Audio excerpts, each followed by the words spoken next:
السلام علیکم ورحمۃ اللہ وبرکاتہ۔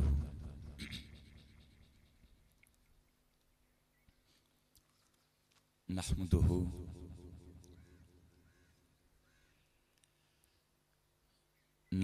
ونصلی ونسلم علی سیدنا وشفینا وحبیبنا محمد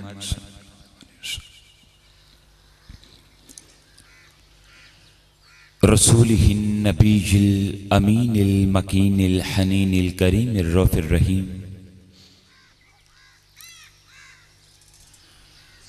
وعلی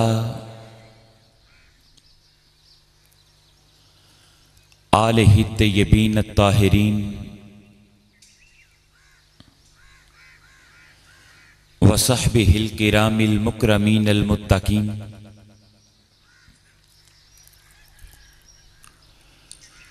وأولیاء امتہ والعلماء والمجتہدین والصالحین وعلینا معہم اجمعین الی یوم الدین، اما بعد فاعوذ باللہ من الشیطان الرجیم، بسم اللہ الرحمن الرحیم۔ النبی اولا بالمؤمنین من انفسہم وازواجہ امہاتہم، صدق اللہ مولانا العظیم۔ ان اللہ وملائکتہ یصلون علی النبی یا ایہا الذین آمنوا صلوا علیہ وسلموا تسلیما۔ کوئی بھی زبان خاموش نہ رہے، مل کر پڑھیے الصلاۃ والسلام علیک سیدی یا رسول اللہ وعلی آلک واصحابک یا سیدی یا حبیب اللہ۔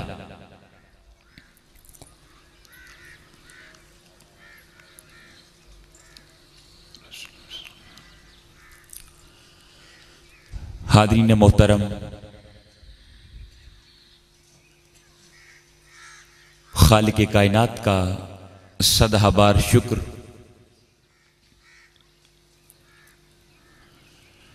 کہ جس کی توفیق خاص سے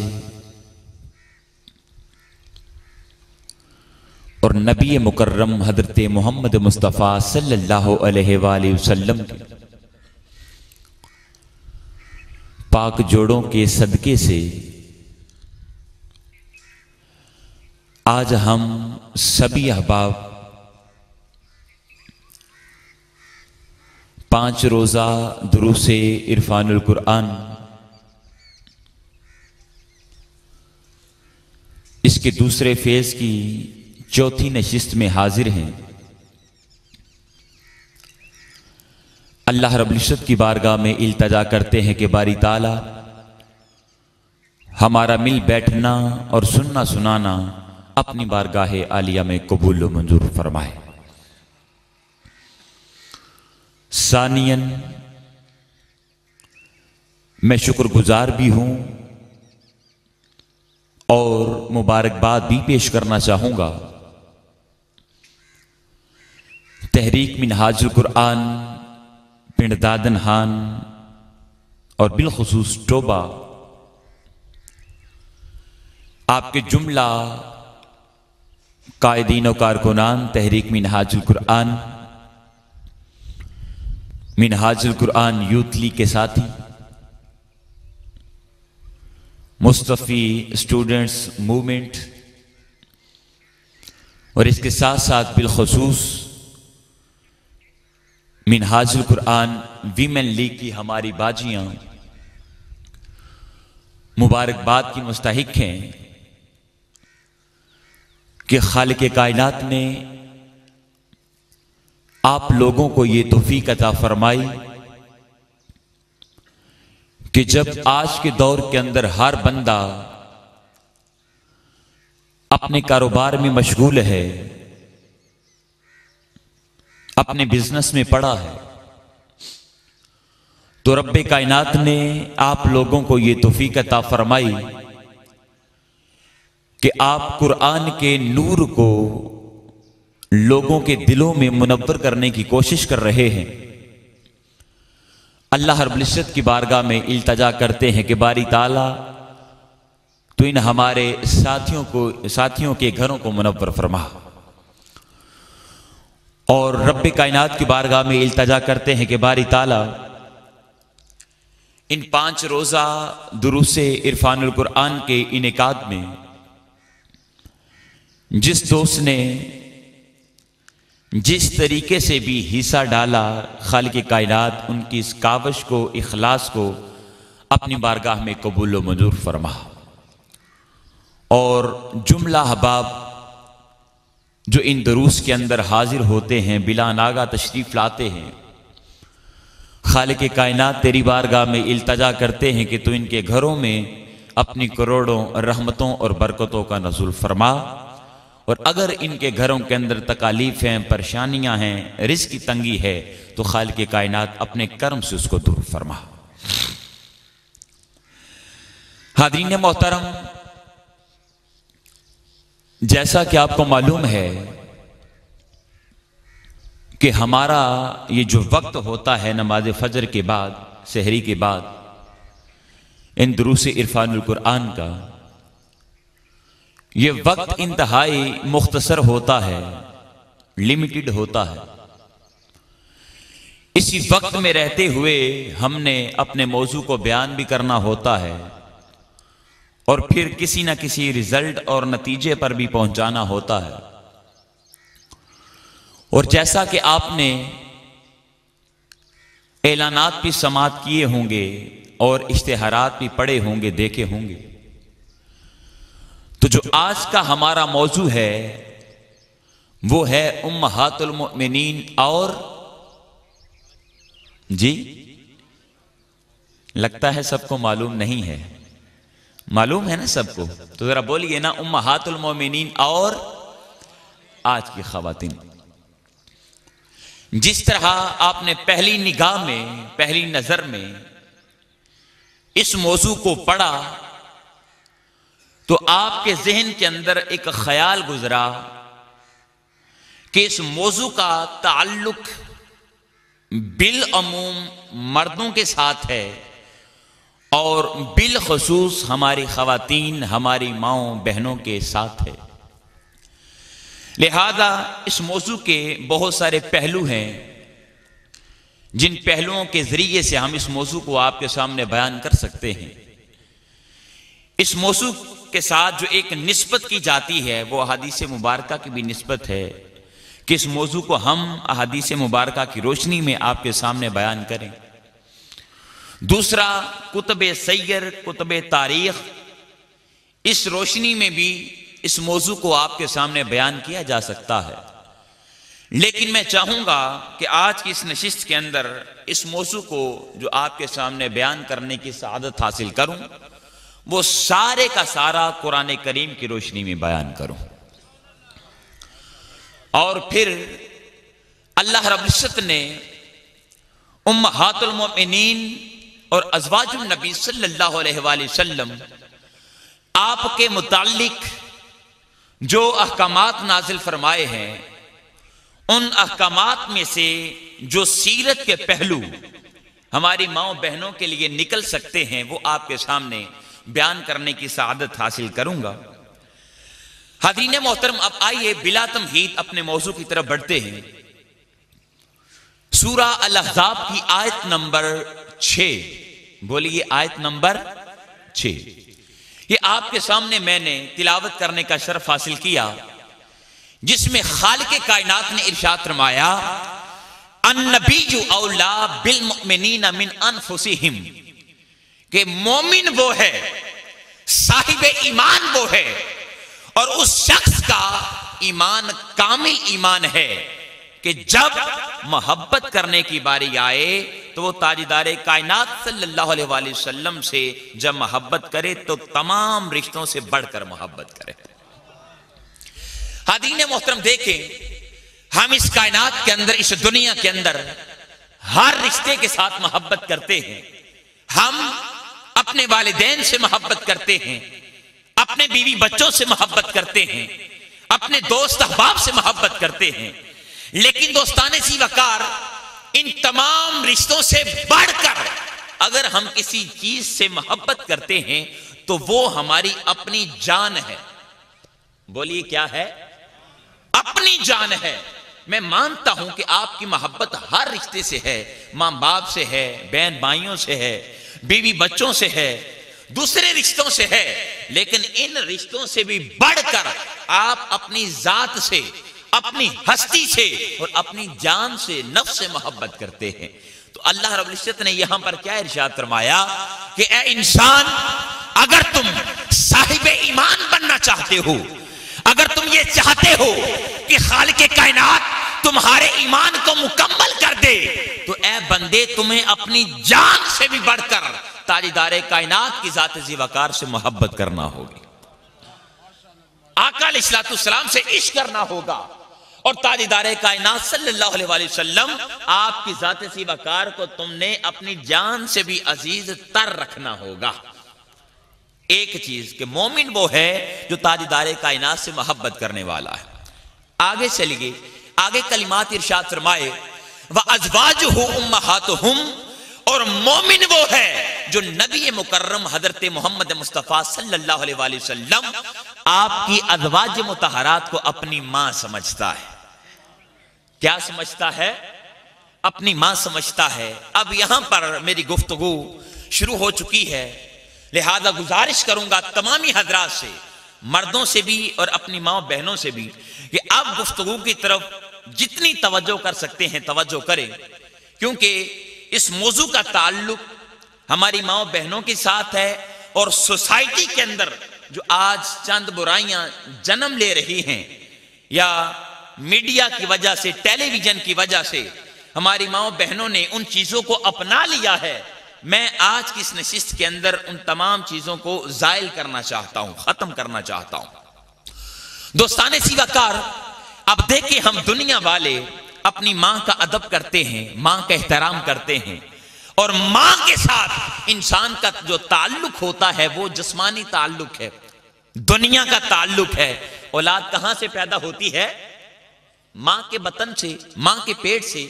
تو انسان کا, بیٹے کا, بیٹی کا ماں کے ساتھ جو تعلق ہے, نسبت ہے, وہ دنیا کی نسبت, دنیا کا تعلق. تو حاضرین محترم, اب جو بندہ اپنی اس دنیا کی ماں کا ادب نہیں کرتا, دنیا کی ماں کا احترام نہیں کرتا, تو خالق کائنات اس کو اپنی رحمت سے محروم کر دیتا ہے. اللہ پاک اس انسان پر اپنی رحمتوں کا نزول نہیں فرماتا جو بندہ اپنی جسمانی ماں کا ادب نہ کرے, جسمانی ماں کا احترام نہ کرے, اس سے محبت اور عشق نہ کرے. تو پنڈ دادن خان والوں اور ٹوبا والوں, اب دیکھیں جو بندہ اس دنیا کی ایک ماں کا ادب نہ کرے, اس کا احترام نہ کرے, خدا کی رحمت سے محروم کر دیا جائے. تو ذرا اندازہ لگائیں کہ جو ساری امت کی مائیں ہیں, جی جو ساری امت کی مائیں ہیں اور تمام مومنین کی مائیں ہیں, اگر کوئی بندہ ان کے ساتھ اب ادب اور احترام کا رشتہ نہ رکھے تو کیا اس انسان پر اللہ پاک اپنی رحمتوں کا نزول فرمائے گا؟ جی نہیں. اگر وہ بندہ چاہتا ہے کہ خالق کائنات اپنی رحمتوں کو نازل فرمائے, اپنی برکتوں کا نزول فرمائے, اس انسان کو چاہیے کہ پھر وہ ہر رشتے سے بڑھ کر اور اپنی جسمانی ماں سے بھی بڑھ کر ان اپنی روحانی ماں کا ادب اور احترام کرے. آگے بڑھیے. اب سب نے علماء کرام سے ایک حدیث مبارکہ سن رکھی ہے. آقا علیہ الصلوۃ والسلام نے ارشاد فرمایا کہ جنت ماں کے قدموں کے نیچے ہے. سنی ہے نا آپ نے, جنت ماں کے قدموں کے نیچے ہے. اب دیکھیں جنت ماں کے قدموں کے نیچے, اور ماں دنیا کی ماں, اولاد کا تعلق دنیا کا تعلق, اور اولاد کا تعلق اور نسبت جسمانی نسبت اور تعلق. حاضرین محترم, ایک ماں جو دنیا کی ماں ہے اگر انسان اس کا ادب کرے، اس کے احترام کرے، تو خالق کائنات اس انسان کے لیے جنت واجب کر دے، جنت کے راستے کو آسان کر دے۔ جو ساری امت کی مائیں ہوں، ذرا اندازہ لگائیں کہ ان کا عالم کیا ہوگا۔ اگر کوئی بندہ ان ماؤں کا ادب کرتا ہے، ان ماؤں کا احترام کرتا ہے، تو خالق کائنات ان کو کتنا نوازتا ہوگا، اور جنت کے راستے کو کس حد تک ان انسانوں کے لیے آسان کر دیتا ہوگا۔ آگے بڑھئے، اب ہمارے پاس آیات کریمہ بہت زیادہ ہیں، میں چاہوں گا کہ زیادہ سے زیادہ آیات کریمہ آپ کے سامنے پڑھ سکوں، اور اس میں سے جو سیرت کے پہلو ہماری ماؤں بہنوں کے لیے نکلتے ہیں وہ آپ کے سامنے بیان کر سکوں۔ اب سورہ الاحزاب کی آیت نمبر 28 اور 29، ان دو آیات کریمہ کے اندر خالق کائنات نے ایک موضوع پر بیان فرمایا ہے۔ ارشاد فرمایا، یا ایھا النبی کل ازواجکا، اے نبی مکرم صلی اللہ علیہ وآلہ وسلم، آپ اپنی ازواج مطہرات سے فرما دیجئے، کیا ان کنتن تردن الحیات الدنیا وزینتہا فتعالینا امتعکن واسرحکن سراحا جمیلا۔ اور اگلی آیت کریمہ ان دونوں کو اکٹھا آپ کے سامنے پڑھ کے اس کا مفہوم پیش کرتا ہوں۔ آگے ارشاد فرمایا، وَإِن كُنتُنَّ تُرِدْنَ اللَّهَ وَرَسُولَهُ وَالدَّارَ الْآخِرَةَ فَإِنَّ اللَّهَ أَعَدَّ لِلْمُحْسِنَاتِ مِنكُنَّ أَجْرًا عَظِيمًا۔ حاضرین محترم، ان آیات کریمہ کے اندر خالق کائنات نے ازواج مطہرات کو مخاطب کیا اور ان کو ایک اختیار دیا ہے، دو آپشن دیے ہیں۔ ایک مرتبہ ازواج النبی صلی اللہ علیہ وآلہ وسلم آقا علیہ السلام کی بارگاہ میں حاضر ہوتی ہیں، اور حاضر ہو کر عرض کرتی ہیں، یا رسول اللہ صلی اللہ علیہ وسلم، آپ ہمیں جو نان و نفقہ دے رہے ہیں، مال و دولت دے رہے ہیں، یا رسول اللہ اس کے اندر اضافہ کیجئے، اس کو مزید بڑھائیے۔ جب یہ مطالبہ آقا علیہ السلام کی بارگاہ میں کیا گیا تو حاضرین محترم، حضور نبی کریم صلی اللہ علیہ وآلہ وسلم آپ ازواج النبی سے روٹ کر، ازواج مطہرات سے ناراض ہو کر 1 مہینے کے لیے خلوت اختیار کر لیتے ہیں، الگ ہو جاتے ہیں، جدا ہو جاتے ہیں۔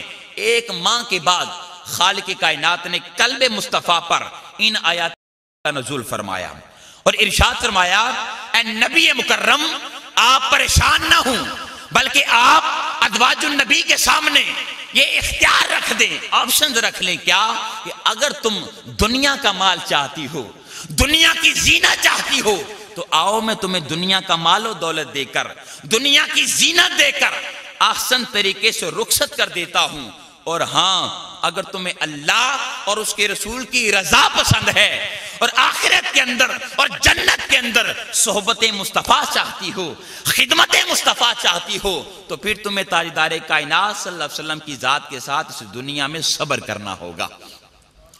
اب حاضرین محترم، یہاں پر توجہ کریں کہ دیکھیں ازواج النبی ہیں، ڈائریکٹلی تعلق ہے تاجدار کائنات کی ذات کے ساتھ، ڈائریکٹلی نسبت ہے محمد مصطفیٰ کے ساتھ، لیکن پھر بھی ازواج النبی کے ساتھ ایک بشری تقاضا تھا۔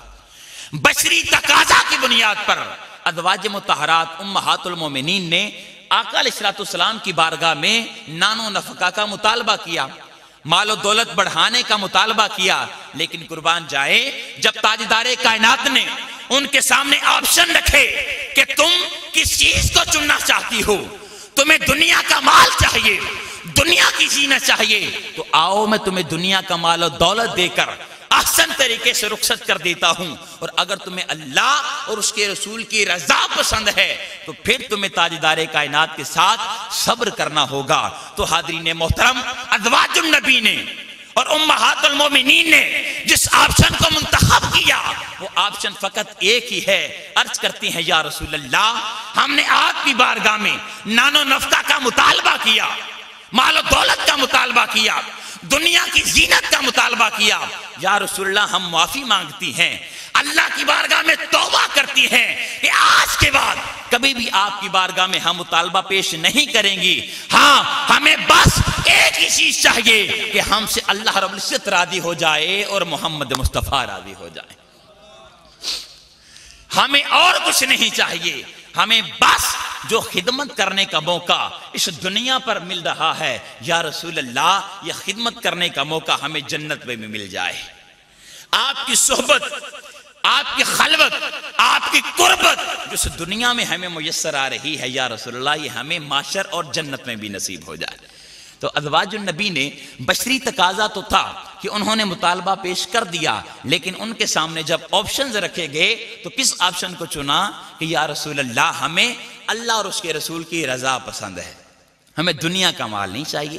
اب اپنی بہنوں سے گزارش کرنا چاہوں گا کہ یہاں پر توجہ کریں، اگر آپ ازواج النبی اور امہات المومنین کی سیرت پر عمل کرنا چاہتی ہیں تو ازواج النبی کی سیرت یہ ہے، امہات المومنین کی سیرت یہ ہے کہ اگر خاوند کے شوہر کے حالات وہ مالی طور پر طاقتور ہوں یا مالی طور پر وہ شوہر خاوند وہ کمزور ہو جائے تو اچھی بیوی وہ ہوتی ہے جو ہر حالت میں اپنے خاوند کا ساتھ دیتی ہے۔ بات سمجھ رہی ہے نا؟ کیا اچھی بیوی وہ ہے جو ہر حالت میں اپنے شوہر کا خاوند کا کیا کرے؟ ساتھ دے۔ یہ نہ ہو کہ جب شوہر کے پاس مالی طور پر وہ طاقتور ہو، اس کے پاس ہر طرح کی سہولیات ہوں، پھر تو آپ اس کے گن گائیں، اس کی خدمت کریں، اس کی تعریفیں کریں، اور جتنی آپ خدمت کر سکتے ہیں وہ خدمت کریں۔ لیکن جب شوہر وہ مالی طور پر تھوڑا کمزور ہو جائے، انسان ہے تو انسان پر اپس اینڈ ڈاؤن آتے رہتے ہیں۔ اللہ پاک نے جتنا رزق جس انسان کے مقدر میں لکھا ہے اس کو فقط وہی ملنا ہے۔ اگر خاوند کے حالات تھوڑے کمزور بھی ہو جائیں تو اچھی بیوی وہی کہلاتی ہے کہ جو اس حالت میں بھی اپنے خاوند کا ساتھ دیتی ہے۔ ایک جملہ آگے بڑھیے۔ دوسرا پہلو جو ازواج النبی امہات المومنین کی روشنی میں سے آپ کے سامنے بیان کرنا چاہتا ہوں وہ یہ ہے کہ دیکھیں، بیوی کو، عورت کو ہر حالت میں چاہیے کہ اپنے خاوند کو راضی رکھنے کی کوشش کرے، کبھی بھی اپنے شوہر کو ناراض نہ کرے۔ اب دیکھیں یہاں پر ایک سوال میں آپ کی بارگاہ میں پیش کرنا چاہتا ہوں کہ مجھے بتائیے کہ ہم سبھی مسلمان کلمہ پڑھنے والے کس کی عبادت کرتے ہیں؟ جی، اللہ رب العزت کی۔ ہم نماز کس کے حضور ادا کرتے ہیں؟ اللہ رب العزت کے۔ اور نماز کا ایک مغز ہے، اس کو سجدہ کہا جاتا ہے، تو سجدہ بھی فقط خالق کائنات کو کیا جاتا ہے۔ اللہ رب العزت کے علاوہ کسی کو بھی سجدہ کرنا جائز نہیں ہے، حرام ہے۔ اب جو حدیث مبارکہ میں اپنی ماں بہنوں کے لیے پیش کرنا چاہتا ہوں، اس سے بڑھ کر میں آپ کے سامنے شوہر کی فضیلت بیان نہیں کر سکتا، خامن کی اہمیت اور فضیلت نہیں بیان کر سکتا۔ اب دیکھیں، سجدہ کرنا فقط خالق کائنات کو جائز ہے، اور وہ اللہ وہ ہے جو اللہ اکبر ہے، ہر چیز سے بڑا ہے، ہر ذات ہستی سے بڑا ہے، وہ اللہ ہے، معبود ہے، اسی کی عبادت کی جاتی ہے۔ تو حاضرین محترم، سجدہ کرنا فقط خالق کائنات کو جائز ہے، اور وہ سجدہ عبادت ہے۔ لیکن محمد مصطفیٰ صلی اللہ علیہ وسلم آپ ارشاد فرماتے ہیں کہ اگر خالق کائنات کے علاوہ کسی کو سجدہ کرنا جائز ہوتا، اور وہ سجدہ عبادت نہیں بلکہ سجدہ تعظیمی ہے، جی سجدہ تعظیمی، اللہ رب العزت کے پیارے حبیب نے ارشاد فرمایا کہ اگر خالق کائنات کے علاوہ کسی کو سجدہ کرنا جائز ہوتا تو میں بیوی کو حکم دیتا کہ وہ اپنے شوہر کو سجدہ کرے۔ اب اس سے بڑھ کر اور حدیث مبارکہ شوہر اور خاوند کی اہمیت اور فضیلت کے لحاظ سے کون سی بیان آپ کے سامنے کر سکتے ہیں؟ لہذا خدا را آپ سے گزارش کرنا چاہوں گا کہ ہر حالت میں اپنے شوہر کا ادب کریں، اس کی خدمت کریں، جتنی خدمت کر سکتی ہیں خدمت کریں۔ کیونکہ ایک آپ کو میں خوشخبری بھی سنانا چاہتا ہوں، آقا علیہ السلام نے ارشاد فرمایا کہ اگر کوئی خاتون اس حالت میں انتقال کرے، اس حالت میں دنیا سے چلی جائے کہ اس کا شوہر، اس کا خاوند اس سے راضی ہو، تو آقا علیہ السلام نے ارشاد فرمایا کہ وہ خاتون جنتی خاتون ہے۔ جی، وہ خاتون جنتی ہے، میں اسے جنت کی ضمانت دیتا ہوں۔ وہ خاتون جو ہمیشہ اپنے خاوند کو، شوہر کو راضی رکھنے کی کوشش کرتی ہے، اور یہی امہات المومنین کی سیرت ہے کہ کسی لمحے بھی اپنے شوہر کی نافرمانی نہ کی جائے، بلکہ ہر لمحہ اپنے شوہر کی خدمت کی جائے، اس کی اطاعت کی جائے، اس کی فرمانبرداری کی جائے، اور جس حد تک آپ اس کی اطاعت اور احسان کر سکتے ہیں اس کے ساتھ اس کی خدمت کریں۔ اور اس کا اجر کیا ملے گا؟ آقا علیہ السلام نے ارشاد فرمایا کہ وہ خاتون ڈائریکٹلی جنت میں چلی جائے گی، میں اسے جنت کی ضمانت دیتا ہوں۔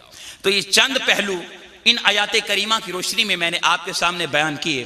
اب جو آگے آیت کریمہ آ رہی ہے اس کا بالخصوص تعلق خواتین کے ساتھ ہے، اور یہ ابھی جو میں چیز آپ کے سامنے بیان کرنے لگا ہوں، حاضرین محترم، یہ چیز ہماری سوسائٹی کے اندر، یہ برائی ہماری سوسائٹی کے اندر جڑ پکڑتی جا رہی ہے۔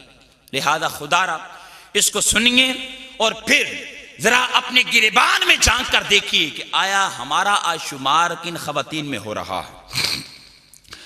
آقا علیہ السلام پر اللہ رب العزت نے قرآن کریم نازل فرمایا، اور یہاں پر اگلی آیت کریمہ میں ارشاد فرمایا، سورہ الاحزاب کی آیت نمبر 32، یا نساء النبی لستن کاحد من النساء، اے نبی مکرم صلی اللہ علیہ وسلم، آپ کی ازواج مطہرات تم دنیا کی عام عورتوں جیسی عورتیں نہیں ہو، بلکہ کیا ہو؟ تم دنیا کی تمام عورتوں سے افضل اور اعلیٰ ہو۔ جی، دنیا کی تمام عورتوں سے افضل اور اعلیٰ ہو۔ اگر ہم ان کلمات پر غور کریں تو ہمیں بالکل واضح ہو جاتا ہے کہ افضل خاتون کون سی ہیں؟ یا نساء النبی، یعنی جن کا تعلق اور جن کی نسبت تاجدار کائنات کی ذات ذی وقار سے ہو جائے، ان خواتین کو خالق کائنات دنیا کی تمام عورتوں سے افضل اور اعلیٰ بنا دیتا ہے۔ کیوں؟ اس لیے کہ ان کو جو تعلق مل گیا، جو نسبت ملی ہے، وہ خود تاجدار کائنات کی ذات ذی وقار کی نصیب ہوئی ہے۔ اب یہاں پر کسی کے ذہن کے اندر یہ خیال آ سکتا ہے کہ حضرت صاحب، کیا ازواج النبی وہ سیدہ کائنات سیدہ فاطمہ زہرا سلام اللہ علیہا آپ کی ذات ذی وقار سے بھی افضل ہیں؟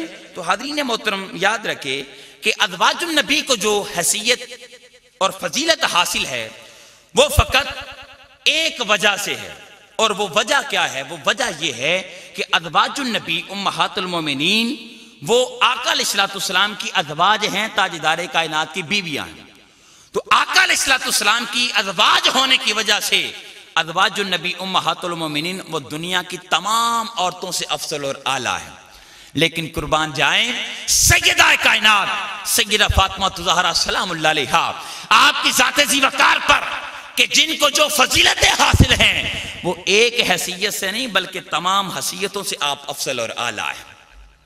یہی وجہ ہے کہ تاجدار کائنات نے ارشاد فرمایا، فاطمہ تو بضعۃ منی، فاطمہ میرے جگر کا ٹکڑا ہے۔ اور حضور شیخ الاسلام ڈاکٹر محمد طاہر القادری مدد اللہ علیہ آپ اس کا آسان سے ایک مفہوم پیش کرتے ہیں۔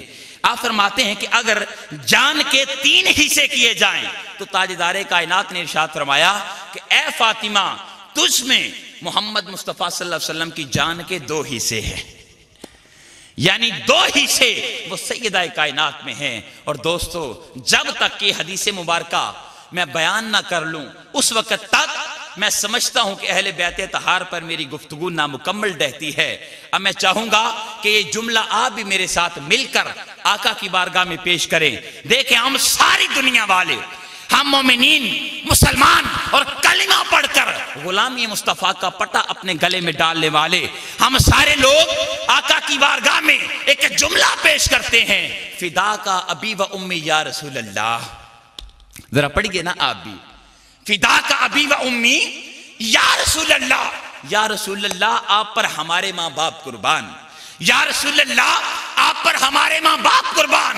توبہ والو، ہم ساری دنیا والے آقا کی بارگاہ میں عرض کرتے ہیں، یا رسول اللہ آپ پر ہمارے ماں باپ قربان، لیکن قربان جائیں سیدہ کائنات سیدہ فاطمہ زہرا سلام اللہ علیہا آپ کی ذات ذی وقار پر کہ جن کے بارے میں محمد مصطفیٰ نے ارشاد فرمایا، فدا کی ابی و امی یا فاطمہ، اے فاطمہ یہ ساری کائنات والے مجھ پر اپنے ماں باپ قربان کر رہے ہیں، لیکن اے فاطمہ تجھ پر محمد کے ماں باپ قربان۔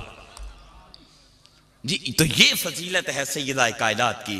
تو ماں بہنوں سے گزارش ہے کہ جہاں پر آپ امہات المومنین کی سیرت کو اپنائیں، اس پر عمل کریں، وہاں پر آپ کو چاہیے کہ آپ سیدہ کائنات سیدہ فاطمہ زہرا سلام اللہ علیہا آپ کی سیرت پر بھی عمل کرنے کی کوشش کریں، اپنی زندگی ان کی سیرت پر ڈھالنے کی کوشش کریں۔ اب یہ 2 جملے میں نے آپ کے گوش گزار کیے کہ ازواج النبی وہ دنیا کی تمام خواتین سے، عورتوں سے افضل اور اعلیٰ ہیں۔ وجہ کیا ہے؟ کہ ان کو جو نسبت ملی ہے وہ نسبت مصطفیٰ علیہ السلام ہے، آقا علیہ السلام کی نسبت ہے۔ اور توبہ والو، جس چیز کو نسبت مل جائے تاجدار کائنات کی، آقا علیہ السلام کی، تو خالق کائنات اس چیز کو ہر چیز سے افضل اور اعلیٰ بنا دیتا ہے۔ اب دیکھیں اس کائنات کے اندر، اس دنیا کے اندر بہت سارے شہر ہیں، لیکن جس شہر کے اندر تاجدار کائنات صلی اللہ علیہ وسلم نے خرام ناز فرمایا، آقا علیہ السلام کے قدم لگے، آقا علیہ السلام نے جنم لیا، اس شہر کو خالق کائنات نے تمام شہروں سے افضل اور اعلیٰ بنا دیا۔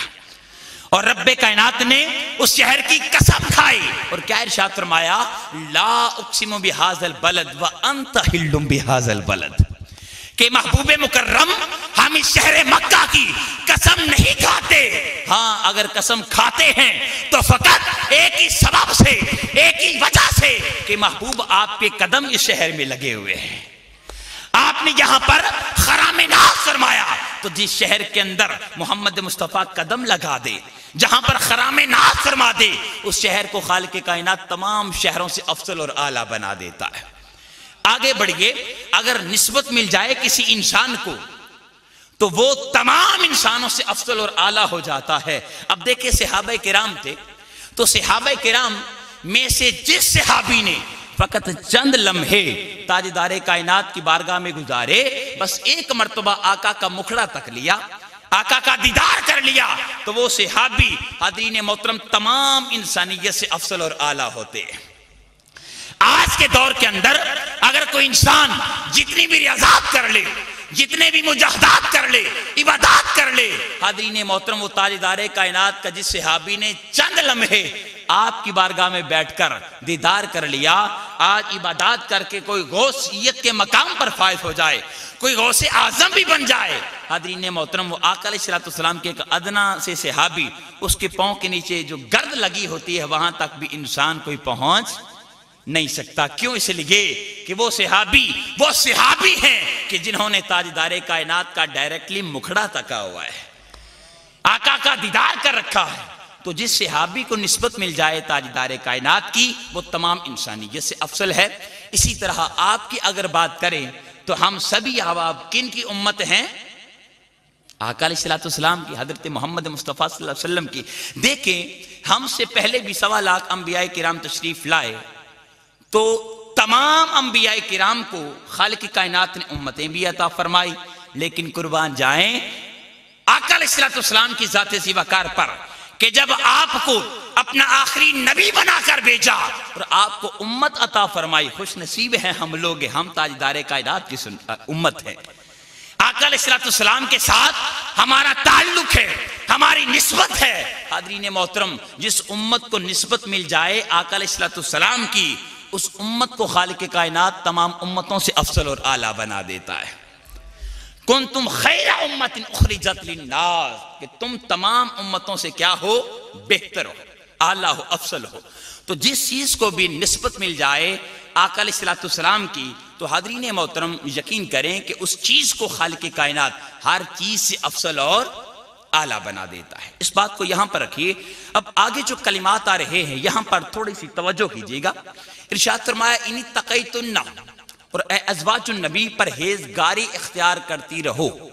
جملے پر غور کرنے کی ضرورت ہے کہ دیکھیں ازواج النبی ہیں، امہات المومنین ہیں، ڈائریکٹلی تعلق ہے تاجدار کائنات کے ساتھ، ڈائریکٹلی نسبت ہے محمد مصطفیٰ کے ساتھ، لیکن پھر بھی اللہ پاک ازواج النبی کو خطاب فرما رہا ہے ان اتقیتن، کہ پرہیزگاری اختیار کرتی رہنا، اللہ سے ڈرتی رہنا۔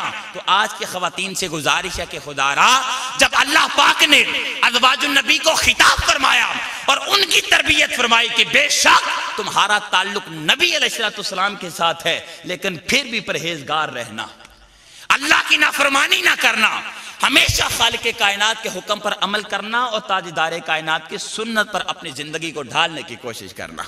تو آج کی خواتین کا تو پھر زیادہ حق بنتا ہے کہ وہ اس آیت کریمہ پر عمل کریں اور اپنی زندگی اس کی روشنی میں گزارنے کی کوشش کرے۔ اب آگے جو کلمات آ رہے ہیں یہ بالخصوص ہماری ماں بہنوں کے لیے ہے۔ ارشاد فرمایا فلا تخضعن بالقول فَيَطْمَعَ الَّذِي فِي قَلْبِهِ مَرَضٌ۔ اب توجہ کریں کہ یہ خطاب بھی اللہ پاک نے ازواج النبی کو فرمایا کہ جب تمہیں کسی اجنبی سے بات کرنا پڑ جائے، کسی غیر محرم سے بات کرنا پڑ جائے، تو وہاں پر جو لہجہ تم اختیار کرو وہ لہجہ تمہارا نرم لہجہ نہیں ہونا چاہیے۔ اب دیکھیں کوئی انسان کیا ازواج النبی کے متعلق نعوذ باللہ کوئی غلط خیال ذہن میں لا سکتا ہے؟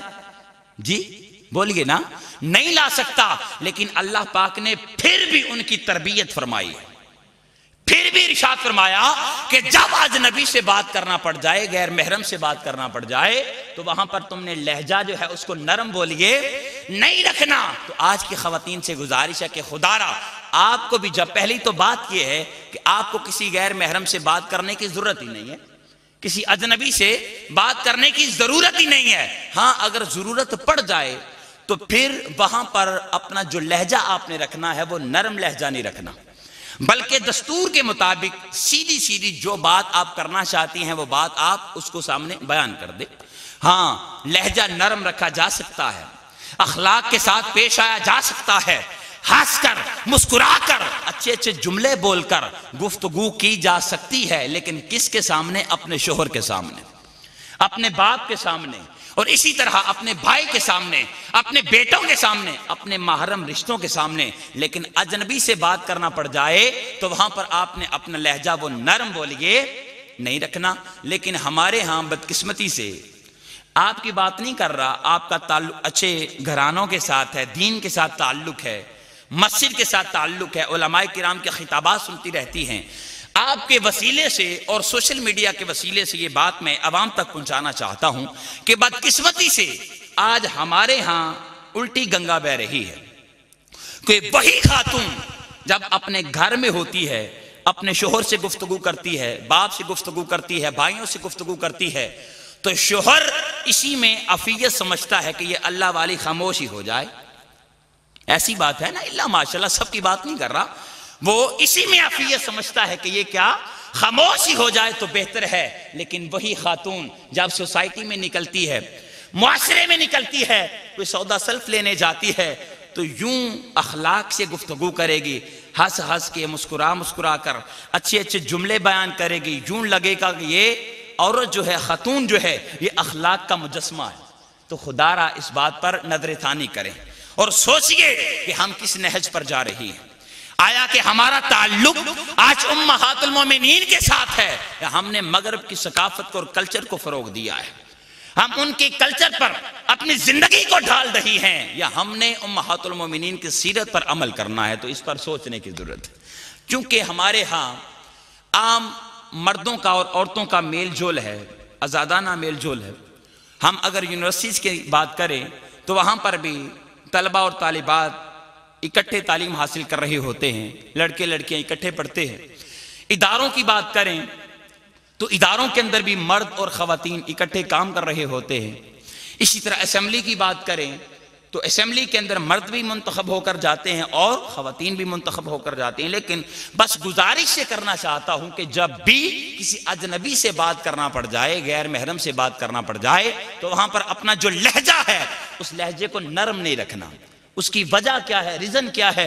وہ ریزن بھی خالق کائنات نے یہاں پر بیان فرما دی۔ کیا ارشاد فرمایا؟ فَلَا تَخْضَعْنَ بِالْقَوْلِ فَيَطْمَعَ الَّذِي فِي قَلْبِهِ مَرَضٌ۔ اس لیے کہ اگر تم نرم لہجہ رکھو گی، نرم انداز میں گفتگو کرو گی، تو جس بندے کے دل کے اندر مرض ہے وہ کوئی غلط امید لگا کر تم سے بیٹھ جائے گا۔ ریزن بھی اللہ پاک نے یہاں پر بیان کر دی کہ جس انسان کے دل کے اندر کوئی مرض ہوا، کوئی غلط بات ہوئی، تو کوئی وہ غلط امید لگا کر آپ سے بیٹھ جائے گا۔ اس لیے گزارش ہے کہ جب بھی اجنبی سے بات کریں، بازار جائیں، کسی جگہ پر بھی جائیں، تو وہاں پر آپ نے اپنا لہجہ وہ نرم نہیں رکھنا۔ نرم لہجہ رکھنے سے مراد یہ نہیں ہے کہ آپ اس سے اخلاق کو سائڈ پر رکھ کے گفتگو کریں یا کرخت لہجے میں بات کریں، نہیں۔ اس کا مطلب یہ ہے کہ آپ نے جب بات کرنی ہے، جو بات بیان کرنا چاہتی ہیں، آپ سیدھی سیدھی بات کہہ دیں۔ اگر آپ نہیں ہنسیں گی، نہیں مسکرائیں گی، اچھا جملہ نہیں بولیں گی، تو کیا آپ کی بات اگلے تک نہیں پہنچے گی؟ بات تب بھی پہنچ جائے گی۔ بس دستور کے مطابق سیدھی سیدھی بات جو آپ کرنا چاہتی ہیں اگلے شخص کے سامنے بیان کر دیں۔ تو یہ چند پہلو اس آیت کریمہ میں سے آپ گوش گزار کیے۔ اب اگلی آیت کریمہ آخری آیت کریمہ ہے، چونکہ ہمارے پاس وقت بھی کم ہے، اور اس آیت کریمہ پر میں چاہوں گا کہ تمام خواتین عمل کریں اور اس چیز کو اپنی زندگی کے اندر ڈھالنے کی کوشش کریں۔ اللہ پاک نے آگے ازواج النبی سے خطاب فرمایا اور ارشاد فرمایا وَقَرْنَ فِي بَيُوتِكُنَّ، اے ازواج النبی اپنے گھروں کے اندر ٹھہری رہو۔ یہ خطاب اللہ نے کس سے فرمایا؟ جی ازواج النبی سے، امہات المومنین سے، کہ تم اپنے گھروں کے اندر ٹھہری رہو، بلا شرعی ضرورت گھر سے باہر جانے کی ضرورت نہیں ہے۔ تو گزارش ہے کہ جب اللہ پاک امہات المومنین کی یہ تربیت فرما سکتا ہے، ان سے خطاب فرما سکتا ہے اور فرما رہا ہے کہ تمہیں گھر سے باہر جانے کی ضرورت نہیں ہے، تو آج کی خواتین سے گزارش ہے کہ خدا را آپ بھی اس بات کو اپنائیں اور اپنی زندگی اس آیت کریمہ پر ڈھالنے کی کوشش کریں کہ آپ بھی بلا ضرورت گھر سے باہر نہ نکلے۔ ہاں اگر آپ کو گھر سے باہر جانا پڑ جائے تو آپ کے لیے ایک شرط ہے، اور وہ شرط یہ ہے کہ آپ اپنے خاوند سے اجازت طلب کریں، اس سے اجازت لیں، خاوند سے اجازت لیں، شوہر سے اجازت لیں۔ اگر آپ کا شوہر خاوند وہ آپ کو اجازت دے دے تب آپ تھوڑی دیر کے لیے جو بھی آپ کا کام ہے آپ باہر جا سکتی ہیں۔ اگر شوہر اجازت نہ دے تو آپ کو چاہیے کہ آپ اپنے گھروں کے اندر ٹھہری رہیں، گھر سے باہر نہ جائیں۔ اور ہاں آگے بھی سن لے، آقا علیہ السلام نے ارشاد فرمایا کہ اگر کوئی خاتون اپنے شوہر کی اجازت کے بغیر گھر سے باہر چلی جائے تو جب تک وہ اپنے گھر کے اندر واپس پلٹ کر نہیں آ جاتی تو فرشتے جو عذاب کے فرشتے ہیں وہ اس عورت پر ہمیشہ لعنت کرتے رہتے ہیں، اس عورت پر لعنت کرتے رہتے ہیں جب تک وہ عورت واپس اپنے گھر میں پلٹ کر نہیں آ جاتی، جو اپنے شوہر کی اجازت کے بغیر ہی گھر سے باہر چلی گئی۔ تو خدا را گزارش ہے کہ پہلی بات تو یہ ہے کہ آپ گھر سے باہر جانے کی ضرورت نہیں ہے، لیکن ہاں اگر جانا پڑ جائے تو شوہر کی اجازت لے کر جائیں اور مکمل پردہ کا اہتمام کر کے باہر جائیں۔ آگے سنیے، آگے جو چیز بیان کرنے لگا ہوں یہ چیز آج ہماری سوسائٹی کے اندر جڑ پکڑتی جا رہی ہے اور خواتین بھی اس چیز کو اپنائے بیٹھی ہیں۔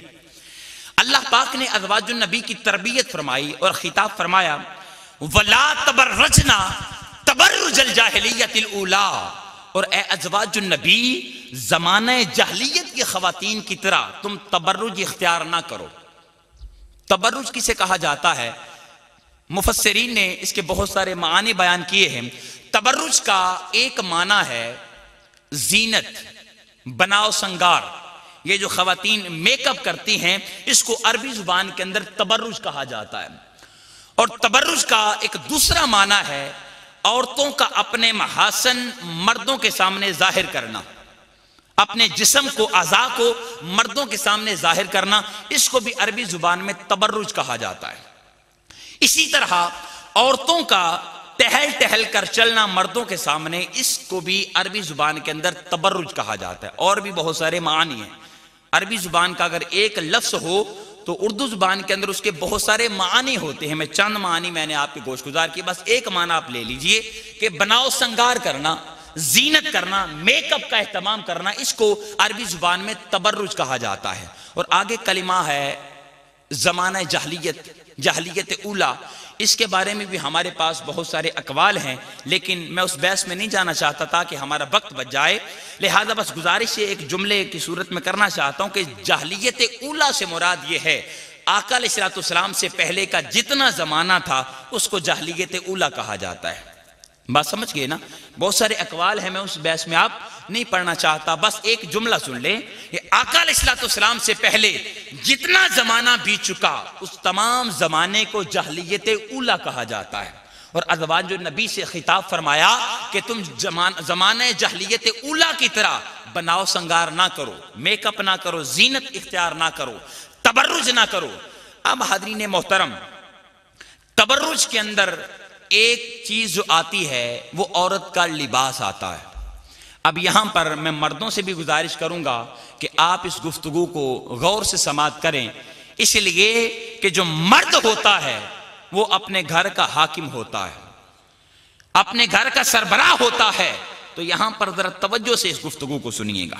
اور پھر اپنے گھر کے اندر نظر ثانی کریں کہ ہماری خواتین کا آج شمار کن خواتین میں ہو رہا ہے، یہ مغرب کے کلچر کو فروغ دے رہی ہیں یا امہات المومنین کی سیرت پر عمل کر رہی ہیں، سیدہ کائنات کی سیرت پر عمل کر رہی ہیں۔ دیکھیں عورت کا لباس یہ بھی ایک تبرج کے اندر آتا ہے۔ اب دیکھیں جو انسان کا لباس ہے کسی بھی شخصیت کا وہ آئینہ ہوتا ہے، عکس ہوتا ہے۔ اگلے شخص کے لباس کو دیکھ کر ہم اندازہ کر لیتے ہیں کہ فلاں انسان کے ذہن کے اندر کیا چل رہا ہے یا وہ کس طرح کا کریکٹر ہے، کس طرح کا کردار ہے۔ پہلی نظر میں ہم نے کسی انسان کو دیکھا، اس کے لباس پر غور کیا تو ہمیں پتہ چل گیا کہ وہ خامد یا عورت، مرد یا عورت، وہ کس کردار سے تعلق رکھتے ہیں۔ تو حاضرین محترم، ہم جو اپنی بچیوں کو لباس پہنا رہے ہیں اس پر ہمیں نظر ثانی کرنے کی ضرورت ہے کہ کیا ہم اپنی بچیوں کا جو لباس ہے اس پر غور و فکر کر رہے ہیں کہ نہیں۔ ہم اپنی بچیوں کو لباس کس طرح کا پہنا رہے ہیں، کیونکہ یہی بچیاں جوان ہو کر پھر سوسائٹی میں نکلتی ہیں۔ اگر بچیوں کی تربیت ہم بچپن میں نہیں کریں گے تو حاضرین محترم اگر جوان ہو کر کوئی بڑا المیہ سرزد ہو گیا تو پھر اس کے ذمہ دار ہم معاشرے کو نہیں ٹھہرا سکیں گے، بلکہ اس کے ذمہ دار ہم خود ہوں گے۔ ہم اہل منبر و محراب ہوں گے یا وہ والدین ہوں گے کہ جنہوں نے ان کی تربیت نہیں کی۔ اب آپ کو ایک تجربہ کرنے کی دعوت دیتا ہوں، آپ ایک ایکسپیریمنٹ کریں۔ آپ کے شہر کے اندر جو ایک اچھے سے اچھا برانڈ ہے کپڑے کا، لباس کا، آپ وہاں پر چلے جائیں اور جو آپ کی بچی ہے جس کی عمر 7 سال سے لے کر 13-14 سال کی ہے، چھوٹی بچیوں کی بات نہیں کر رہا، 7-8 سال سے لے کر جو 13-14 سال کی بچیاں ہیں، ان کا لباس اچھے سے برانڈ سے آپ طلب کریں، کپڑا لیں، لباس لیں اور پھر اس پر نظر ثانی کریں اور دیکھیں، یقین مانے آپ کو اس بچی کا مکمل لباس میسر نہیں آئے گا، مکمل لباس ڈریس نہیں ملے گا آپ کو۔ وہ جو شلوار قمیض ملے گی، پہلی بات تو یہ ہے کہ ممکن ہے اس کے جو بازو ہوں گے وہ آدھے بازو ہوں گے، اور بعض شلوار قمیض ایسے ہیں کہ جن کے مکمل ہی بازو ہوتے ہی نہیں۔ اور اس بات کی بھی آپ تصدیق کریں گے کہ اگر یہ بھی مان لیا کہ اس کے بازو بھی مکمل ہیں تو بازو پر جو کپڑا استعمال ہوا ہوگا وہ بالکل ایک جالی سی ہوگی جس میں سے جسم بالکل واضح نظر آتا ہے۔ اور یہ بھی مان لیتے ہیں کہ وہ بازو بھی باپردہ ہے، اچھا کپڑا استعمال ہوا ہے، تو آپ کو شلوار قمیض کے ساتھ دوپٹہ میسر نہیں آئے گا، چادر نہیں ملے گی۔ تو حاضرین محترم پھر ہمیں غور و فکر کرنے کی ضرورت ہے کہ ہم اپنی بچیوں کی تربیت کس نہج پر کر رہے ہیں۔ اور جب ان والدین سے پوچھا جاتا ہے کہ آپ اپنی بچیوں کو کس طرح کا لباس پہنا رہے ہیں تو والدین ایک جملہ کہہ کر چھٹکارا حاصل کرنے کی کوشش کرتے ہیں۔ وہ کہتے ہیں کہ جی سوسائٹی کے اندر یہ فیشن چل رہا ہے، سوسائٹی کے اندر یہ رواج چل رہا ہے، لہذا ہم کیا کر سکتے ہیں۔ تو توبہ والو، کیا یہ ایک جملہ کہہ کر ہم اپنی ذات کو نجات دلا سکتے ہیں؟ اگر کوئی بندہ کنویں میں چھلانگ لگا دے تو آپ اس کے پیچھے چھلانگ لگائیں گے؟ اگر کوئی بندہ اپنی بچیوں کو زہر دینا شروع کر دے آپ اپنے بچوں کو زہر دیں گے؟ جب نہیں تو دوستو غور و فکر کیجئے کہ ہم اپنی بچیوں کو کیسی تربیت کر رہے ہیں، کس نہج پر ان کو لے کر جا رہے ہیں۔ اور ہاں، کچھ لوگ یہ جملہ کہہ کر چھٹکارا حاصل کرتے ہیں اور وہ کہتے ہیں کہ جی ابھی یہ بچی ہے، 13-14 سال تک ہم کیا کہتے ہیں، ابھی یہ بچی ہے۔ خدا را وہ بچی ہوگی تو آپ کی نگاہ میں بچی ہوگی، بچی ہوگی وہ والد کی نگاہ میں بچی ہوگی، والدہ کی نگاہ میں بچی ہوگی، معذرت کے ساتھ وہ دنیا والوں کی نگاہ میں بچی نہیں ہے۔ اگر ہاں ہم مان لیتے ہیں وہ بچی ہے، اگر وہ بچی ہوتی اور دنیا والوں، معاشرے والوں کی نگاہ میں بھی وہ بچی ہوتی تو معذرت کے ساتھ قصور کے اندر زینب جیسے پھول کو نہ مسلا جاتا۔ یا اس طرح کا ظلم اور زیادتی آپ سوشل میڈیا پر آئے روز دیکھتے ہیں، تو اس طرح کا ظلم اور زیادتی سوسائٹی کے اندر نہ ہوتا اگر یہ دنیا والوں کی نگاہ میں بھی بچیاں ہوں۔ تو خدا را آج غور کریں، فکر کریں کہ ہم اپنے بچوں کی تربیت کس نہج پر کر رہے ہیں۔ اگر آج ہم نے ان بچوں کی تربیت نہ کی تو کل جوان ہو کر جب اگر کوئی بڑا المیہ سرزد ہو گیا تو پھر ہم کسی غیر کو، کسی اور کو، معاشرے کو ذمہ دار نہیں ٹھہرا سکیں گے. اس کے ذمہ دار والدین خود ہوں گے، کیونکہ انہوں نے تربیت اس نہج پر کی ہے. اگر بچوں کی تربیت کر دی جائے، بچیوں کی تربیت کر دی جائے تو وہی تربیت پھر وہ جب بچے جوان ہو جاتے ہیں تو ان کی شخصیت کے اندر وہی تربیت آ رہی ہوتی. اگر بچوں کی تربیت نہ کی جائے، جب جوان ہو جائیں گے تو پھر آپ ان کی تربیت نہیں کر سکتے. کیوں؟ اس لیے کہ انہوں نے اس چیز کو اپنی ذات کے اندر ڈھال لیا ہے، اس فیشن کو اپنی ذات کے اندر ڈھال لیا ہے. اب آپ جتنی بھی نصیحتیں کر لیں، جتنے بھی واعظ کر لیں، اس کی ذات میں کوئی اثر نہیں ہوگا. آج غور کرنے کی ضرورت ہے. اگر آج ہم نے اپنے بچیوں کی تربیت کر لی تو حاضرین محترم وہی بچی جب جوان ہوگی تو معاشرے کے اندر ایک آسن شہری بن کر اپنا رول اور کردار ادا کرے گی. اور اس سے آگے بڑھیے. آگے ایک جملہ آپ کی گوش گزار کرنا چاہتا ہوں کہ دیکھیے بچوں کے لباس کو یہاں پر رکھیے. آگے بڑھیے. جو بڑی خواتین کا لباس ہے ہم اس پر تھوڑا سا نظر ثانی کرتے ہیں. آپ کسی اچھے سے برانڈ پر جائیں اور انہیں کہیں کہ ہمیں لون دکھائیں، کاٹن دکھلائیں. آپ اس سے لون لے لیں، کاٹن لے لیں، اور اس لون اور کاٹن کو لے کر آپ روشنی کے سامنے لے آئیں. روشنی کے سامنے جب وہ کپڑا آ جائے اس کے دوسری جانب آپ اپنا ہاتھ کر لیں، کوئی اور چیز رکھ لیں. آپ یقین مانیں تجربہ کیے بغیر ہی آپ میری اس بات کی تصدیق کریں گے کیا کہ آپ کو اس کپڑے کے بالکل واضح دوسری طرف بھی نظر آ رہا ہے، دوسری طرف بھی دکھ رہا ہے، نظر آ رہا ہے. تو حاضرین محترم جب وہ لباس ہماری مائیں بہنیں پہنیں گی تو مجھے بتائیے کیا ان کا جسم نظر نہیں آئے گا؟ جی آئے گا نا. تو حاضرین محترم خدا را یہ جملے مجھے کہنے پڑ رہے ہیں اس لیے کہ اگر یہ جملے ہم بیان نہیں کریں گے تو دوستانے زیوکار پھر یہ جملے آپ کے سامنے اور کوئی بندہ بیان نہیں کرے گا. ہمیں چاہیے کہ ان باتوں کو آپ کے سامنے بیان کر کے برائی کے پہلوں کو آپ کے سامنے اجاگر کر کے ان کو ہم ختم کرنے کی کوشش کریں اور اپنی بچیوں کی تربیت، اپنی خواتین کی تربیت ازواج النبی امہات المومنین اور سیدہ فاطمہ الزہرا سلام اللہ علیہا آپ کی زندگی اور آپ کی سیرت میں روشنی میں گزارنے کی کوشش کریں. اور معذرت کے ساتھ آج ہمارے رول ماڈل تبدیل ہو چکے ہیں میڈیا کی وجہ سے. سوشل میڈیا کر لیں، ٹیلی ویژن کر لیں، ڈرامہ سیریل دیکھ لیں، فلمیں دیکھ لیں، ان کی وجہ سے آج ہمارے مردوں کے بھی رول ماڈل تبدیل ہو چکے ہیں. آج ہم نے بھی اپنے رول ماڈل کسی کرکٹر کو بنا لیا ہے یا کسی ایکٹر کو بنا لیا ہے یا اس مرد کو بنا لیا ہے جو دنیا کے اندر آج فیمس ہو چکا ہے، مشہور ہو چکا ہے. خدارا ہمارے سامنے دوستو بس ایک ہی رول ماڈل ہے، ایک ہی ہستی ہے، ایک ہی ذات ہے، اور وہ ذات ہمارے نبی مکرم حضرت محمد مصطفیٰ صلی اللہ علیہ وسلم، وہ آقا علیہ السلام کی ہستی ہے. اور اسی طرح ہماری ماں بہنوں کے لیے بھی رول ماڈل تبدیل کرنے کی ضرورت ہے. آج خواتین بھی گھر کے اندر ٹیلی ویژن ہوتا ہے، ڈراموں کی وجہ سے ان کے بھی رول ماڈل تبدیل ہو چکے ہیں. انہوں نے بھی جب دیکھا کہ ڈرامے کے اندر فلاں ایکٹریس جو ہے، اداکار جو ہے وہ مشہور ہو چکی ہے تو انہوں نے اسی فیشن کو اپنایا اور اپنی زندگی اسی نہج پر گزارنے کی کوشش کر رہی ہیں کہ ہم بھی سوسائٹی کے اندر اچھی دکھیں گی. تو خدارا رول ماڈل تبدیل کیجئے. اگر خواتین کے لیے بھی کوئی رول ماڈل ہستیاں ہیں تو وہ فقط امہات المومنین کی ہستیاں ہیں، ان کی ذاتیں ہیں. کیوں؟ اس لیے کہ ازواج النبی نے، امہات المومنین نے اپنی جو زندگی بسر کی ہے وہ تاجدار کائنات کے زیر سایہ بسر کی ہے. آقا کی خلوت کو پایا، آقا کی صحبت کو پایا، آقا کی قربت اور میت و سنگت کو پایا، اور محمد مصطفیٰ صلی اللہ علیہ وسلم نے خود امہات المومنین کی تربیت بھی فرمائی ہے. تو جن ازواج نے آقا کی تربیت حاصل کی ہوگی تو حاضرین محترم وہی ہمارے سامنے ایک رول ماڈل ہے، ایک نمونہ ہے. تو خواتین سے گزارش ہے کہ خدارا اپنے رول ماڈل تبدیل کیجئے. اب جو حدیث مبارکہ میں آپ کے سامنے بیان کرنا چاہتا ہوں، اس حدیث مبارکہ کو سنیے اور پھر اپنا شمار ذرا کیجئے، اپنے گریبان میں جھانکیے کہ آج ہمارا شمار کن خواتین میں ہو رہا ہے. آیا کہ یہ چیزیں ہماری ذات میں موجود ہیں یا نہیں ہیں؟ آقا علیہ السلام نے ارشاد فرمایا کہ ایک وقت آئے گا، ایک زمانہ آئے گا، نساء کاسیات عاریات، ایک وقت آئے گا کہ جب عورتیں وہ لباس پہن کر بھی ننگی ہوں گی.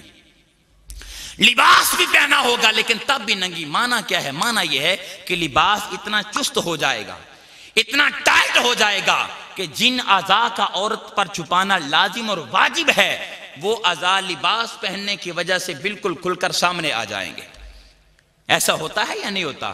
آپ اگر اپنے بچپنے کی بات کریں تو اس وقت جو خواتین کا لباس ہوتا تھا، آپ اس بات کی تصدیق کریں گے کہ خواتین کا لباس پنڈلیوں تک ہوتا تھا، لمبی قمیص ہوتی تھی، اور اسی طرح جو چاک ہوتے تھے وہ بھی بہت نیچے تک ہوتے تھے، اور جو شلواریں ہوتی تھی وہ بھی بلدار ہوتی تھی، بہت زیادہ اس کے اندر بل ہوتے تھے. وجہ کیا؟ کہ ان کے اعضاء بالکل چھپ جائیں، کوئی بھی اعضاء نظر نہ آئے. لیکن آج کی خواتین کا آپ لباس دیکھ لیں کہ جو قمیض کا چاک ہے وہ اوپر سے اوپر چڑھتا جا رہا ہے، نیفے بھی نظر، جسم بھی نظر آتا ہے. تو خدا را اس پر غور کیجئے. اور میں نے پہلے عرض کر دیا کہ آقا علیہ الصلوۃ والسلام کی حدیث مبارکہ ان خواتین کے لیے ایک وعید ہے. کیا ارشاد فرمایا تاجدار کائنات نے؟ نساء کاسیات عاریات. ایک وقت آئے گا کہ جب عورتیں وہ لباس پہن کر بھی ننگی ہوں گی. اور آگے کیا ارشاد فرمایا؟ ممیلات. اور وہ عورتیں مردوں کو اپنی طرف مائل کرنے والی ہوں گی، ان کو فتنے میں بپا کرنے والی ہوں گی، مبتلا کرنے والی ہوں گی. اور اگلا کلمہ کیا ہے؟ مائلات. ان کو فتنے میں مبتلا بھی کریں گی اور خود ان کی طرف بھی مائل ہونے والی ہوں گی. جب وہ آپ کو گناہ کی دعوت دے تو اس کی طرف مائل بھی ہوں گی خود. اور آگے کلمات کیا ہیں؟ رؤوسہن کاسنمۃ البخت المائلہ. اور عورتوں کے سر وہ بختی اونٹوں کی کوہان جیسے ہو جائیں گے. بختی اونٹوں کی کوہان، یہ اونٹوں کی ایک قسم ہے جس میں اگر آپ اس اونٹ کو غور سے دیکھیں تو آپ کو معلوم ہوگا اس کی دو کوہانیں ہیں. ایک یوں کوہان ہوگی اور دوسرا پھر نیچے جھکاؤ ہوگا، اور پھر یہ دوسری کوہان ہوگی. دو کوہانیں. وہ بختی اونٹوں کی ایک قسم ہے. تو آقا علیہ الصلوۃ والسلام نے یہاں پر ایک چیز بیان فرمائی کہ ایک وقت آئے گا کہ جب عورتوں کے سر وہ بختی اونٹوں کی کوہان جیسے ہوں گے. یہ جو عورتیں آج کل خواتین یہ بالوں کا گوند کر ایک جو جوڑا سا بناتی ہیں، اس کے ساتھ تاجدار کائنات نے یہاں پر نسبت دی ہے. ہاں یہ جوڑا بنانا جائز ہے، زینت کرنا جائز ہے، بناؤ سنگار میک اپ کرنا جائز ہے، لیکن فقط اپنے شوہر کے سامنے. معاشرے کے اندر ہم یہ میک اپ کر کے باہر نہیں نکل سکتے. تو خدا را اس بات کو اپنائیں، اس بات پر غور کریں. اور ہاں جنازہ تو تب نکلتا ہے، معذرت کے ساتھ جنازہ تب نکلتا ہے کہ ہم ساری زندگی اپنی بچیوں کو چھپا چھپا کر رکھتے ہیں، ان پر پردہ کیے رکھتے ہیں. لیکن جب وہی بچی اس کی شادی کا وقت آتا ہے تو ہم بناؤ سنگار کا اہتمام کر کے اچھا سا لباس پہنا کر دنیا کے سامنے سٹیج پر اس کو پیش کر دیتے ہیں. پھر وہاں پر غیر محرم بھی دیکھتے ہیں. معذرت کے ساتھ ہاں کرنا جائز ہے، لیکن فقط خواتین کے سامنے کر لیں. آپ خواتین میں پروگرام کر لیں، یا اس کے ساتھ ساتھ آپ کا شوہر ہے اس کے سامنے آپ یہ بناؤ سنگار زینت کے اہتمام کر سکتی ہیں. لیکن خدا را شادیوں پر بھی آپ نظر ثانی کریں. اپنی بیٹی جس کی آپ ساری زندگی تربیت کرتے ہیں، اس کے پردے کا اہتمام کرتے ہیں، اس پر پردہ کچتے رہتے ہیں، لیکن شادی کے وقت آپ کو اس کو بناؤ سنگار کر کے سوسائٹی کے سامنے پیش کر دیتے ہیں. تو خدا را اس پر بھی نظر ثانی کیجیے گا.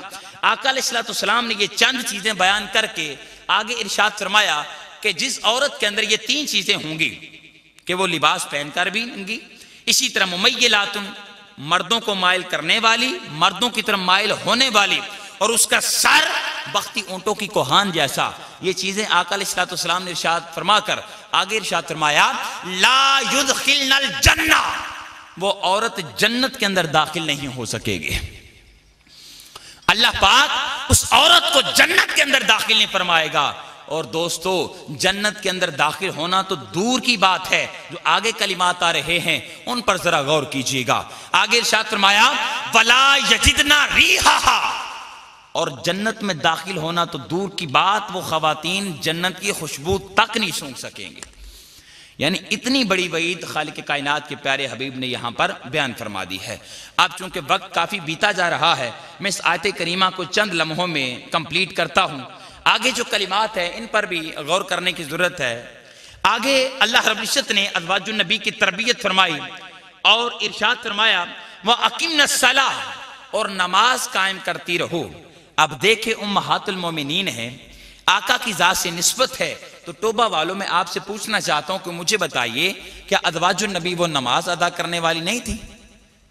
جی نماز ادا کرنے والی نہیں، نماز قائم نہیں کرتی تھی، کرتی تھی، لیکن اللہ پاک نے پھر بھی یہاں پر ارشاد فرمایا کہ بے شک تمہاری نسبت، تمہارا تعلق ڈائریکٹلی تاجدار کائنات کی ذات ذی وقار سے ہے، لیکن پھر بھی پرہیزگاری اختیار کرنا، تقوی اختیار کرنا، اور کبھی بھی نماز کو ترک نہ کرنا۔ تو نماز کا حکم اللہ پاک نے ازواج النبی کو بھی فرمایا ہے۔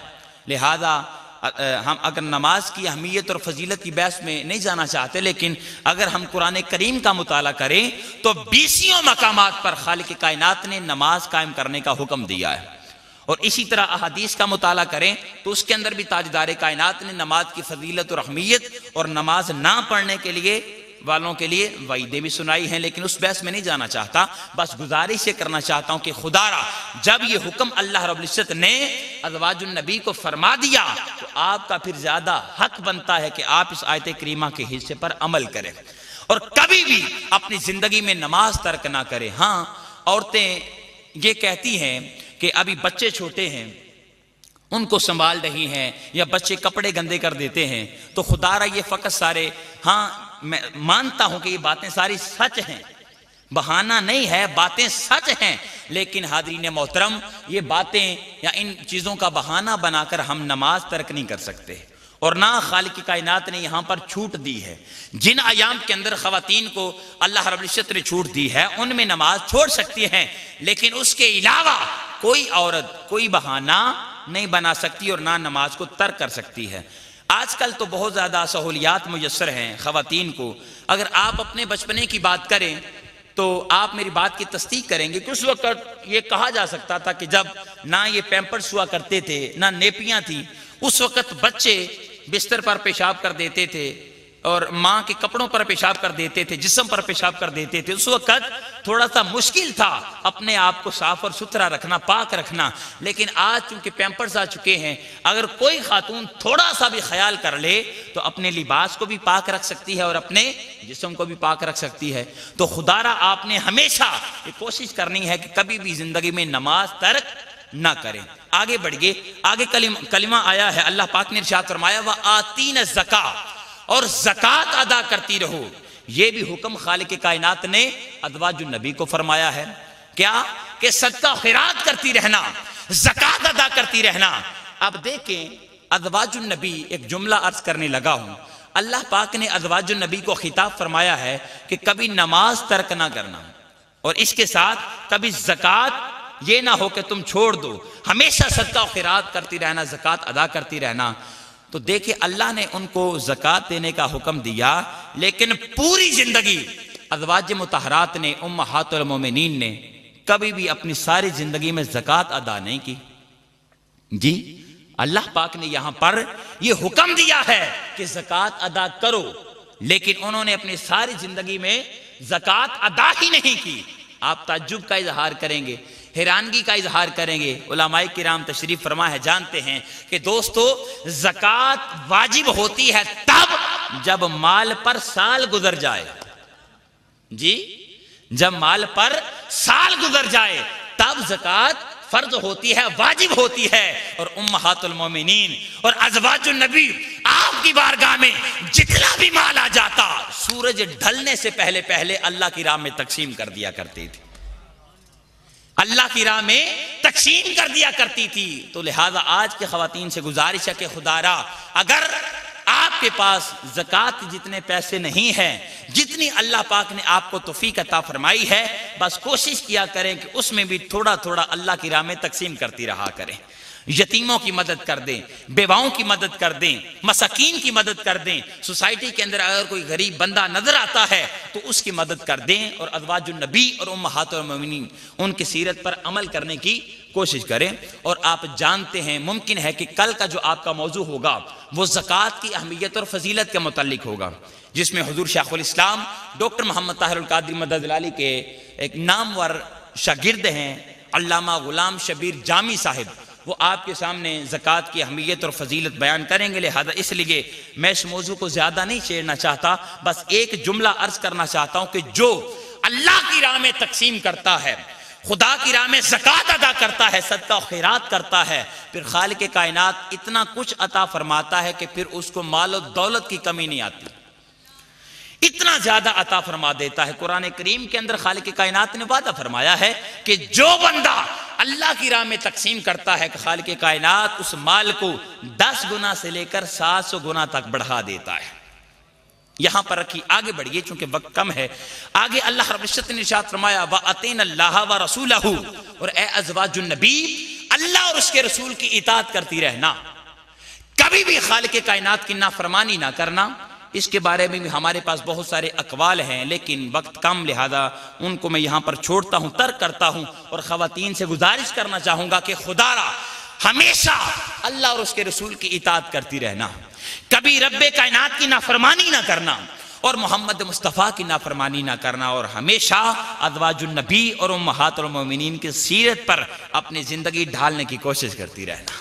اگر آپ نے اس بات پر عمل کر لیا اور اس بات کو اپنی زندگی میں ڈھالنے کی کوشش کر لی تو خالق کائنات آپ کے لیے اس دنیا میں بھی آسانیاں فرمائے گا، قبر میں بھی آسانیاں فرمائے گا، اور محشر کے میدان میں بھی آسانیاں فرمائے گا۔ کیوں؟ اس لیے کہ آپ کا کردار، آپ کا تعلق اب یہ زمانے کی فیمس خواتین کے ساتھ، عورتوں کے ساتھ نہیں ہے، بلکہ آپ کا تعلق، آپ کی نسبت، آپ کا رشتہ، اور آپ کے سامنے جو رول ماڈل ہے وہ ازواج النبی بن چکی ہیں، وہ سیدہ کائنات سیدہ فاطمہ الزہرا سلام اللہ علیہا آپ کی ذات بن چکی ہے۔ اور آخر کے اندر یہی پیغام دینا چاہوں گا، یہی پیغام تحریک منہاج القرآن کا ہے، اور یہی پیغام حضور شیخ الاسلام ڈاکٹر محمد طاہر القادری مدد العالی دے رہے ہیں، کیونکہ ہمارے موضوع کا تعلق بالخصوص ہماری خواتین کے لیے تھا، ہماری ماں بہنوں کے لیے تھا۔ اس لیے آپ کی بارگاہ میں گزارش کرنا چاہوں گا کہ آپ اپنے تعلق کو منہاج القرآن ویمن لیگ کے ساتھ جوڑ لیں۔ حضور شیخ الاسلام ڈاکٹر محمد طاہر القادری مدد العالی آپ نے خواتین کے لیے ایک پلیٹ فارم مہیا کیا ہے۔ اگر آج کی خواتین اپنے ایمان کی حفاظت چاہتی ہیں، اپنا عقیدہ بچانا چاہتی ہیں، اور اپنی عزت و آبرو کو محفوظ رکھنا چاہتی ہیں، تو حضور شیخ الاسلام نے خواتین کے لیے منہاج القرآن ویمن لیگ قائم کی ہے۔ لہذا آپ سے گزارش ہے کہ منہاج القرآن ویمن لیگ کے ساتھ اپنے تعلق کو جوڑیں۔ مردوں سے بھی گزارش کرنا چاہوں گا کہ خدا را آپ بھی اپنے گھر کے اندر جو خواتین ہیں ان کے تعلق کو منہاج القرآن ویمن لیگ کے ساتھ جوڑیں، اس لیے کہ منہاج القرآن ویمن لیگ کا مقصد ہی یہ ہے کہ وہ سوسائٹی کے اندر جو خواتین بس رہی ہیں ان کی تعلیم و تربیت کا اہتمام کر سکیں، اور سوسائٹی کے اندر جو نفرت کو فروغ دیا جا رہا ہے اس نفرت کو ختم کر سکیں، اس تعصب کو ختم کر سکیں، اور جنسی امتیاز کو اور غیر منصفانہ سوچ اور فکر کو ختم کر سکے۔ یہ منہاج القرآن ویمن لیگ کے مقاصد ہیں۔ لہذا آپ بھی اپنے گھر کی خواتین، آپ کی ماں ہے، زوجہ ہے، بیوی ہے، بیٹیاں ہیں، اسی طرح بہنیں ہیں، ان کو منہاج القرآن ویمن لیگ کے ساتھ جوڑیں، اس لیے کہ اگر آج آپ اپنے بچوں کی، خواتین کی تربیت کر لیں گے تو پھر انہی خواتین نے آگے چل کر آپ کی اولاد کی تربیت کرنی ہے، آپ کے بچوں کی تربیت کرنی ہے۔ اور اگر والدہ وہ پڑھی لکھی ہوگی، اس کی تعلیم و تربیت کا اہتمام ہوا ہوگا، تو وہی خاتون، وہی عورت آسان طریقے سے اپنی اولاد کی تربیت کر سکے گی، اپنے بیٹے کی، اپنی بیٹی کی تربیت کر سکے گی۔ اور اگر خاتون ہی پڑھی لکھی نہ ہو تو آپ جانتے ہیں کہ وہ آسان طریقے سے اپنی اولاد کی تربیت بولیے نا نہیں کر سکتی۔ لہذا گزارش ہے خواتین سے کہ وہ بھی منہاج القرآن ویمن لیگ سے اپنے تعلق کو جوڑیں، اور مردوں سے خواتین ہے کہ جب بھی آپ کو یہ پیغام پہنچے منہاج القرآن ویمن لیگ کا وہاں پر پروگرام ہو رہا ہے اور خواتین کے لیے تعلیم و تربیت کا اہتمام کیا جا رہا ہے، تو آپ پہلی کوشش یہ کریں کہ ان خواتین کے لیے کوئی سواری کا بندوبست کریں اور خود تشریف لایا کرے، اور اگر نہیں ہو سکتا، آپ خود نہیں آ سکتے، تو پردے کا اہتمام کر کے خواتین کو کم از کم جانے کی اجازت ضرور دیا کریں، اس لیے کہ ان کی تعلیم و تربیت کا اہتمام ہو سکے۔ لہذا میں بار دیگر تحریک منہاج القرآن ٹوبہ کے جملہ قائدین و کارکنان کا شکر گزار ہوں اور مبارکباد پیش کرنا چاہوں گا، کہ خالق کائنات نے آپ لوگوں کو یہ توفیق عطا فرمائی کہ آج مادیت پرستی کے دور میں آپ نے قرآن کے نور کو لوگوں کے دلوں میں منور کرنے کی کوشش کی ہے۔ خالق کائنات آپ کے گھروں کو منور فرمائے۔ اب یہ چند کتب جن سے ہم نے یہ کنٹینٹ مواد اکٹھا کیا ہے، اور بھی بہت ساری کتب ہیں، لیکن چند کتب آپ کے ساتھ میں شیئر کرنا چاہتا ہوں تاکہ اگر کوئی بندہ یا ہماری ماں بہن تفصیل کے ساتھ ان باتوں کا مطالعہ کرنا چاہے تو ان باتوں کا مطالعہ کر سکتی ہے اور ازواج النبی کی سیرت کی روشنی میں اپنی زندگی کو ڈھالنے کی کوشش کر سکتی ہے۔ اس میں جو پہلی کتاب ہے، کیمرہ مین سے گزارش کروں گا کہ تھوڑا سا اگر وہ زوم کر کے ان کتابوں کو دکھا دے۔ یہ پہلی کتاب جو ہے یہ حضور شیخ الاسلام ڈاکٹر محمد طاہر القادری مدد اللہ علیہ، آپ کی زوجہ محترمہ ہماری امی حضور بیگم رفعت جبین قادری صاحبہ، ان کی کتاب ہے جس کا نام ہے صالحات امت۔ بولیے کیا نام ہے؟ صالحات امت۔ اس کے اندر ازواج النبی اور بہت ساری دیگر جو عورتیں ہیں، خواتین ہیں، جن کا سوسائٹی کے اندر ایک اپنا مقام تھا، کردار تھا، ان کی سیرت کو امی حضور نے یہاں پر بیان کیا ہے۔ اور اسی طرح دوسری کتاب بھی حضور شیخ الاسلام کی زوجہ محترمہ کی ہے، بیگم رفعت جبین قادری صاحبہ۔ اس کا جو نام ہے ازواج مطہرات اور بنات طیبات۔ اس کے اندر دو چیزوں کا ذکر کیا گیا ہے، ازواج مطہرات کا بھی یعنی امہات المومنین ان کا بھی ذکر کیا گیا ہے، اور ساتھ بنات طیبات آقا علیہ الصلوۃ والسلام کی جو بیٹیاں تھیں، بنات تھیں، ان کا بھی یہاں پر تذکرہ ہوا ہے اور اس سیرت کو بیان کیا گیا ہے۔ تیسری کتاب حضرت علامہ مولانا محمد یحییٰ انصاری اشرفی انہوں نے تحریر کی ہے، اور یہ بدوہا پبلیکیشن انہوں نے نشر کی ہے۔ اس کا ٹائٹل ہے امہات المومنین۔ بولیے کیا ٹائٹل ہے؟ امہات المومنین۔ اور آج کا ہمارا موضوع بھی یہی تھا نا، امہات المومنین، تو اس کتاب کا بھی آپ مطالعہ کر سکتی ہیں۔ اور چوتھی کتاب ہے امہات المومنین اور مستشرقین، یہ ظفر علی قریشی صاحب انہوں نے تالیف فرمائی ہے، اور یہ ضیاء القرآن پبلیکیشن انہوں نے نشر کی ہے۔ اس کے اندر جو مستشرقین انہوں نے آقا علیہ الصلوۃ والسلام پر چند اعتراضات کھڑے کیے، اور وہ کہتے ہیں کہ نعوذ باللہ آقا علیہ الصلوۃ والسلام نے جو اتنی زیادہ شادیاں کی ہیں، نکاح کیے ہیں، تو اس کے پیچھے نعوذ باللہ آقا علیہ الصلوۃ والسلام کا جو جنسی مقصد تھا، یعنی جنسی خواہشات کی وجہ سے آقا علیہ الصلوۃ والسلام نے شادیاں کی ہیں۔ تو اگر وقت ہوتا تو میں اس موضوع کو بھی آپ کے سامنے بیان کرتا، لیکن اس کتاب کے اندر انہوں نے ان اعتراضات کو بیان کیا ہے، اور پھر ان اعتراضات کا جواب دیا ہے کہ کس شادی اور نکاح کے پیچھے کون سا مقصد تھا۔ بہت سارے مقاصد تھے، اگر اس کتاب کا مطالعہ کریں گے تو وہ سارے مقاصد آپ کو پتہ چل جائیں گے۔ لہذا اللہ رب العزت کی بارگاہ میں التجا کرتے ہیں کہ باری تعالیٰ ہم نے جو کچھ سنا سنایا اس پر ہمیں عمل کرنے کی توفیق عطا فرما۔ وما علینا الا البلاغ المبین۔